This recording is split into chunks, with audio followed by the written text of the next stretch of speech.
I am here today to show you something that was told to me by a viewer by the name of Neprostoman.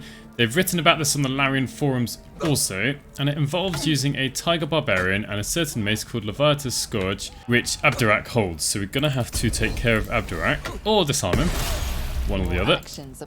Oh yeah, nice and easy, he doesn't really care. Right, so on his body we find Loviatar's Scourge, which grants resistance to necrotic damage, which is going to be important because when you hit an enemy with this weapon, it deals an additional 1d6 necrotic damage to nearby targets, including the wielder. Now, when I first read about this, I thought, this is pretty... it's not that great. Actually, after testing it, especially with the Tiger Barbarian, it's really not that bad. So we're going to equip this on him. And I'm not going to show you the whole build, I'm just going to show you the interaction between the Tiger Barbarian and the Mace. I am going to go and have the Gloves of Power. I've already picked them up. I'm going to get branded. And I will eventually go and get another weapon in the offhand. So I'm here to show you what we can do with the Mace. Make sure you rage. Tiger Heart here.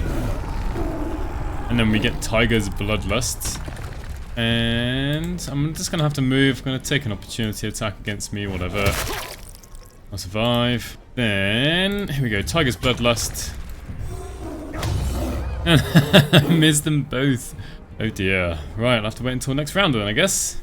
This has perhaps worked out better than I had wanted, anticipated. I've now got all these gnolls around me, hyenas. Hopefully at least one of these is going to hit. I've got a... let's see, 40% chance, 60% chance, and 60% chance. Unfortunately, I can't use Reckless Attack with Tiger's Bloodlust. To manage to hit one of them, it would have been nicer to have hit others, but I did manage to at least spread necrotic damage across to one other enemy, being the hyena. If I have Potion of Speed... oh, I don't have any Potions of Speed. It's a shame, because I could have had another attack with this. Oh well. Here we are, we're back again. Tiger's Bloodlust. Try and go for these three. I don't know if they're going to be close enough to each other.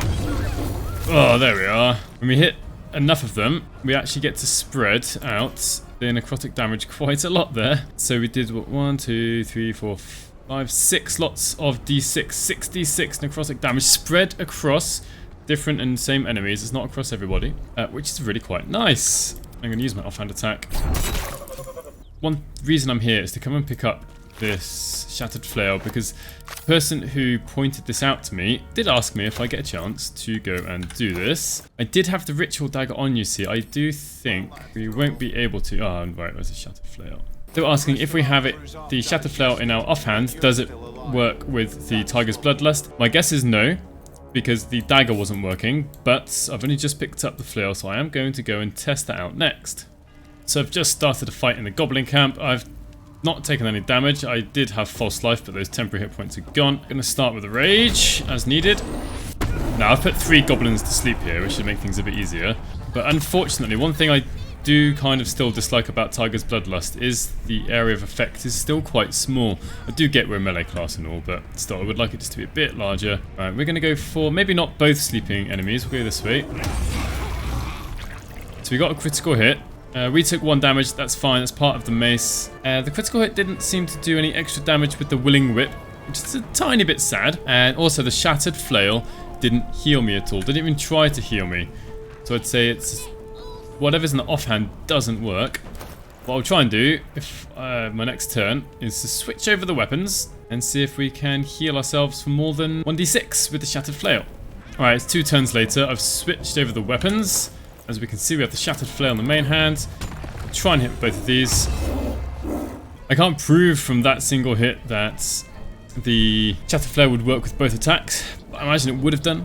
I did hit one and miss one. Also nicely, it did inflict Bane on the bugbear here. Here we are again. I've now given myself Bless with Shadow Heart. It says it's going to hit both. They're both highlighted. Oh, another miss. It's a bit of a shame. So I've had to come out here to these 3 goblins. I've killed all the other goblins nearby. There we are. Just got healed for 522. So I think it's safe to say Tiger's Bloodlust, not just with this Loviatar's Scourge, but with any weapon that has any sort of ability when you hit with it, that will apply to every single enemy that you hit, which is probably the best reason to take Tiger's Bloodlust. It doesn't do much damage by itself. It inflicts bleeding, which is okay because there's this disadvantage of Constitution saving throws, so you could get Gale to come along with a Thunder Wave or Shatter or something like that. But then you've got to go and pick your favourite weapon, see if you can link it up with Tiger's Bloodlust. So thank you very much for watching. If you made it this far, please do consider subscribing. Let me know what weapon you would use this with.